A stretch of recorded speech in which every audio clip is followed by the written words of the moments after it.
Hello everyone, today we will continue the remaining topics of chapter 1 economics. These are the contents that we will cover in this chapter. So, first is opportunity cost. Opportunity cost is the cost of next best alternative foregone. अभी हम एक example की help से समझते हैं. सोचिए आप एक बैंक में काम कर रहे हैं जहाँ की सैलरी है 25,000. अब आपके पास दो ऑफर्स आते हैं. एक आता है 30,000 का ऑफर पर मंथ और दूसरा आता है आपका 35,000 पर मंथ. अब वो तो अल्टरनेटिवली आप यही सोचेंगे कि हम ज़्यादा पेइंग जॉब को सिलेक्ट करेंगे. तो आपने कौन सा चूज़ किया? 35,000. तो अब यहाँ पे आप कौन सी जॉब छोड़ रहे हैं? 30,000 की जॉब, जो कि आपके पास एक ऑप्शन था. तो यहाँ पे क्या हो जाएगा? जो 30,000 हो जाएगा वो होगा आपका अपॉर्चुनिटी कॉस्ट, क्योंकि अपॉर्चुनिटी कॉस्ट की डेफिनेशन क्या बोलती है? It is the cost of next best alternative for gone. मतलब अगर आप 35,000 चूज़ नहीं करते तो उसके बाद आपके पास नेक्स्ट बेस्ट अल्टरनेटिव कौन सा था? 30,000 का था, जिसको आपने क्या किया? जाने दिया, for gone.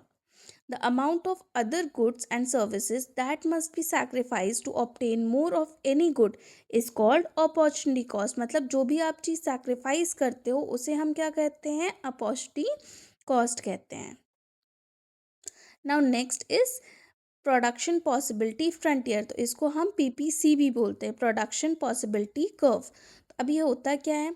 PPF refers to the graphical representation of possible combinations of two goods that can be produced with given resources and technology. तो पीपीएफ या पीपीसी एक ग्राफिकल रिप्रेजेंटेशन होता है जहाँ पे हम टू गुड्स के कॉम्बिनेशंस को रिप्रेजेंट करते हैं. अब इसके अजम्पशंस क्या है? फर्स्ट क्या है यहाँ पे? The amount of resources in an economy is fixed. मतलब जो भी आप रिसोर्सेज यूज़ करोगे जितना भी, वो फिक्स अमाउंट है, ना ही ज़्यादा बढ़ेगा ना ही कम होगा. सेकेंड पॉइंट इज़ आपको ओनली टू गुड्स ही प्रोड्यूस करने हैं. हम यहाँ पे 3 गुड्स नहीं ले सकते, ना ही 1 गुड ले सकते. Two goods is an assumption. अब थर्ड पॉइंट है क्या है कि the resources are fully and efficiently use. मतलब जो भी रिसोर्सेज है आपको पूरी तरीके से यूज़ करने हैं.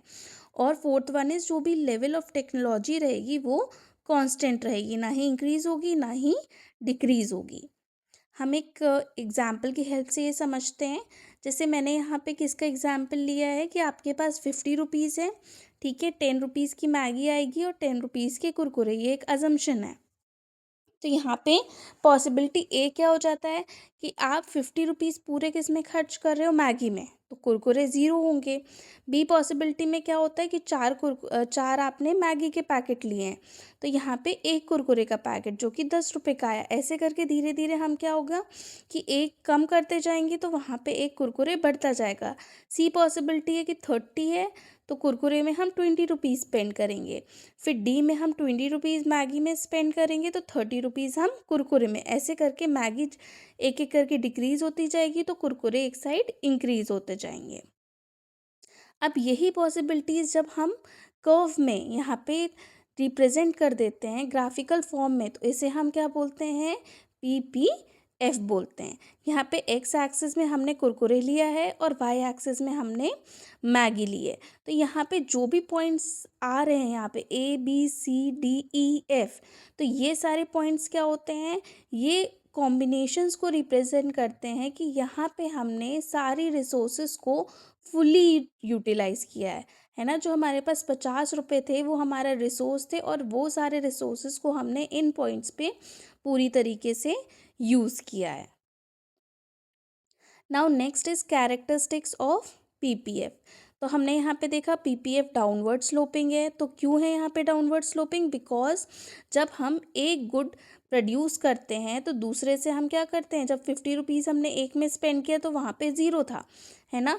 तो more of one good can be produced only by taking resources away from the production of another good. मतलब हम क्या करते हैं? एक प्रोड्यूस पूरी तरीके से करना है तो दूसरे से हमें रिसोर्सेज लेनी पड़ेगी. इसलिए पीपीएफ यहाँ पे क्या होता है? डाउनवर्ड स्लोपिंग होता है.